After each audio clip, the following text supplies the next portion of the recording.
हर माह की एकादशी का अपना विशेष महत्व है, लेकिन चैत्र माह के कृष्ण पक्ष की एकादशी सभी में महत्वपूर्ण है, क्योंकि इसे पाप मोचनी एकादशी कहते हैं। मान्यता है कि पाप मोचनी एकादशी के दिन श्री हरि की आराधना करने से वह अपने भक्तों के समस्त कष्टों का निवारण करते हैं। इस दौरान व्रत रखना और भी कल्याणकारी होता है। बता दें, पाप मोचनी एकादशी व्रत के प्रभाव से साधक के सभी तरह के पाप नष्ट हो जाते हैं और जीवन में सुख समृद्धि वास करती है। ऐसे में सवाल यह है कि यह व्रत इस साल 2025 में कब रखा जाएगा। तो आइए आगे जानते हैं।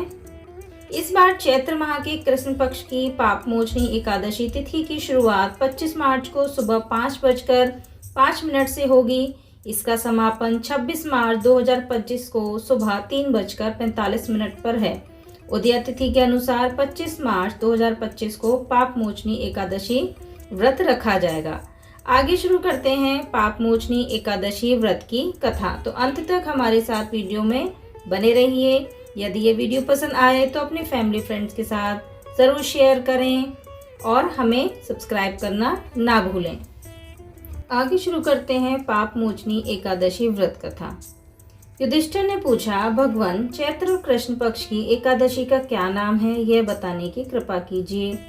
भगवान श्री कृष्ण बोले, राजेंद्र सुनो, मैं इस विषय में एक पापनाशक उपाख्यान सुनाऊंगा, जिसे चक्रवर्ती नरेश माधानता के पूछने पर महर्षि लोमस ने कहा था।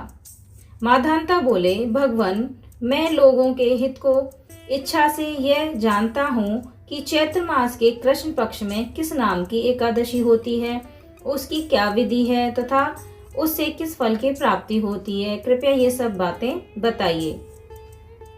लोमस जी ने कहा, नृपश्रेष्ठ, पूर्व काल की बात है। अप्सरा से सेवित चैत्ररथ नामक वन में, जहाँ गंधर्वों की कन्याएं अपने किरणाकारों के साथ बाजे बजाती हुई विहार करती हैं, मनुघोषा नामक अप्सरा मुनिवर मेधावी को मोहित करने के लिए गई। वे महर्षि उसी मेधावी को मोहित करने के लिए वहां गई हुई थी। वे महर्षि उसी वन में रहकर ब्रह्मचर्य का पालन करते थे। मंजू घोषा मुनि के भय से आश्रम से एक कोस दूर ही ठहर गई और सुंदर ढंग से वीणा बजाती हुई मधुर गीत गाने लगी।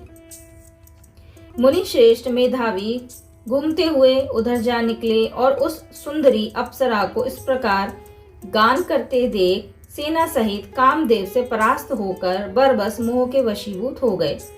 मुनि की ऐसी अवस्था देख मनुघोषा उनके समीप आई और वीणा नीचे रखकर उनका आलिंगन करने लगी। मेधावी भी उसके साथ रमण करने में लगे। कामवश रमण करते हुए उन्हें रात और दिन की भी भान नहीं रही।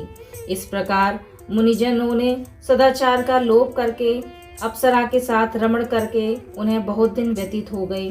मनुघोषा देवलोक में जाने को तैयार हुई। जाते समय उसने मुनि श्रेष्ठ मेधावी से कहा, ब्राह्मण, अब मुझे अपने देश जाने की आज्ञा दीजिए। मेधावी बोले, देवी, जब तक सवेरे की संध्या ना हो तब तक मेरे साथ ही ठहरो। अप्सरा ने कहा, विप्रवर, अब तक न जाने कितनी संध्या चली गई, मुझ पर कृपा करके बीतते हुए समय का विचार तो कीजिए। लोमस जी कहते हैं, राजन, अप्सरा की बात सुनकर मेधावी के नेत्र आश्चर्य से चकित हो उठे। उस समय उन्होंने बीते हुए समय का हिसाब लगाया तो मालूम हुआ कि उसके साथ रहते 57 वर्ष हो गए। उसे अपनी तपस्या का विनाश करने वाली जानकर मुनि को उस पर क्रोध आया। उन्होंने श्राप देते हुए कहा, पापिनी, तू पिशाचनी हो जा। मुनि के शाप से दग्ध होकर वह विनय से नतमस्तक हो बोली, विप्रवर, मेरे शाप द्वारा उद्धार कीजिए। 7 वाक्य बोलने या 7 पद साथ साथ चलने मात्र से ही सत्पुरुषों के साथ मैत्री हो जाना, साथ साथ चलने मात्र से ही उनके साथ किए गए कार्य में संलग्न हो जाना। ब्राह्मण, मैंने तो आपके साथ अनेक वर्ष व्यतीत किए हैं, अतः स्वामी मुझ पर कृपा कीजिए। मुनि बोले, भद्रे, मेरी बात सुनो, यह शाप से उद्धार करने वाली है। क्या करूं?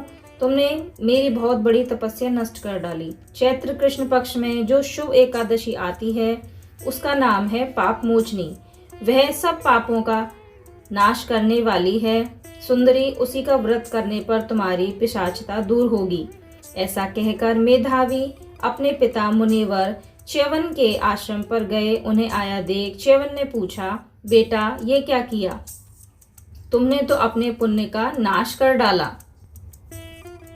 मेधावी बोले, पिताजी मैंने अप्सरा के साथ रमण करने का पातक किया है। कोई ऐसा प्रायश्चित बताइए जिससे पाप का नाश हो जाए। च्यवन ने कहा, बेटा चैत्र कृष्ण पक्ष में जो पाप मोचनी एकादशी होती है उसका व्रत करने पर पाप राशि का विनाश हो जाएगा। पिता का यह कथन सुनकर मेधावी ने उस व्रत का अनुष्ठान किया। इससे उनका पाप नष्ट हो गया और वे पुनः तपस्या से परिपूर्ण हो गए। इसी प्रकार मनु यौवन ने भी इस उत्तम व्रत का पालन किया। पाप मोचनी का व्रत करने के कारण वह पिशाच योनि से मुक्त हुई और दिव्य रूप धारणी श्रेष्ठ हो गई। अप्सरा होकर वह स्वर्गलोक में चली गई। राजन, जो श्रेष्ठ मनुष्य पाप मोचनी एकादशी का व्रत करते हैं उनका सारा पाप नष्ट हो जाता है। इसको पढ़ने और सुनने से सहस्र गोदान का फल मिलता है। ब्रह्म हत्या, सुवर्ण की चोरी, सुरापान और गुरुपली गमन करने वाले महापापी भी इस व्रत के करने से पाप मुक्त हो जाते हैं। यह व्रत बहुत पुण्यमय होता है। पाप मोचनी एकादशी को लेकर मान्यता है कि इस व्रत को करने से सभी पापों से मुक्ति मिलती है। साथ ही एकादशी का व्रत करने से व्यक्ति को मोक्ष की प्राप्ति होती है और व्यक्ति जन्म मरण से मुक्त हो जाता है। तो यह थी पाप मोचनी एकादशी व्रत कथा। यदि ये कथा आपको पसंद आई हो तो अपनी फैमिली फ्रेंड्स के साथ ज़रूर शेयर करें। मैं मिलती हूँ आपको अगली वीडियो में, तब तक के लिए राधे राधे।